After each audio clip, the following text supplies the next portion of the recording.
வணக்கம் மக்களே, welcome back to நேற்று இன்று நாளை. இன்றைக்கி நம்ம குவிக்காக வீட்டிலே பாவ் பாஜி மசாலா எப்படி பண்ணலாங்கிறத பார்த்துடலாம். இதை நான் எப்படி பண்ணங்கிறத பார்க்குறதுக்கு முன்னாடி நம்ம சேனலுக்கு நீங்கள் ஃபர்ஸ்ட் டைமாக வரீங்கன்னா மறக்காமல் சப்ஸ்கிரைப் பண்ணுங்கள்.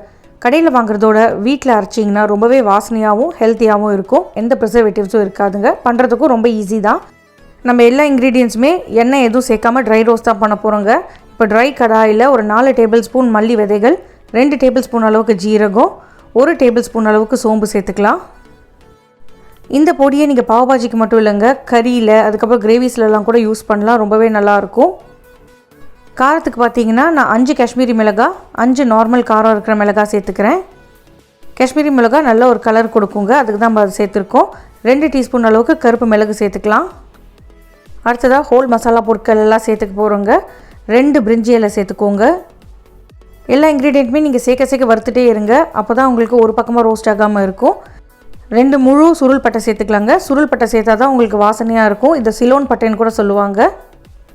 இந்த பட்டையில் பார்த்தீங்கன்னா கொஞ்சம் ஸ்வீட்னஸ் ஜாஸ்தியாகவே இருக்கும். பாவ் பாஜி மசாலா பண்ணுறதுக்கு பார்த்தீங்கன்னா நீங்கள் பச்சை ஏலக்காய் சேர்க்கக்கூடாது. அதனால் 2 கருப்பு ஏலக்காய் சேர்த்துக்கோங்க.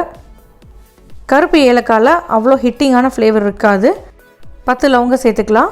1 டீஸ்பூன் அளவுக்கு ஜாப்பத்ரி, அதாவது மேஸ்ன்னு சொல்லுவோம் இல்லையா, அதையும் சேர்த்துக்கிறேன். மசாலாவோட ஃப்ளேவரை தூக்கி கொடுக்கறதுக்காக நம்ம நட்மேக் சேர்க்க போகிறோம். ஒரு பாதி அளவுக்கு நட்மேக் சேர்த்தா போதும். நட்மேக் பார்த்திங்கன்னா ஹார்டாக இருக்கும், அதனால் இடிக்கல்லில் போட்டு இடிச்சிட்டு கொஞ்சம் அப்படியே தூளானதுக்கப்புறமா நீங்கள் இதில் சேர்த்துட்டு வறுத்துக்கோங்க. ஜாதிக்காவோட ஃப்ளேவர் டாமினேட்டிங்காக இருக்கிறதுனால நான் பாதி தான் சேர்த்துருக்கேன். இப்போ இது எல்லாத்தையும் நல்லா வறுத்துட்டு ஆற விட்டுட்டு நீங்கள் மிக்ஸி ஜாரில் சேர்த்துட்டு பொடி பண்ணிக்கணும். ரொம்ப அப்படி கலர் மாறுற வரைக்கும் வறுக்கணுன்ட்டு இல்லை, லைட்டாக வாசனை வர வரைக்கும் வறுத்தா போதும். நைஸாக அரைச்சதுக்கப்புறம் இது கூட 1 டீஸ்பூன் மஞ்சள் பொடி, 1 டேபிள் ஸ்பூன் அளவுக்கு காஞ்ச மாங்காய் பொடி, அதாவது ஆம்ச்சூர் பவுடர் சேர்த்துக்கலாம். 1 டீஸ்பூன் சுக்கு பொடி, அதுக்கப்புறமா 1 டீஸ்பூன் அளவுக்கு கசூரி மேத்தி சேர்த்துட்டு அப்படியே ஒரு பிளெண்ட் பண்ணி எடுத்துக்கோங்க.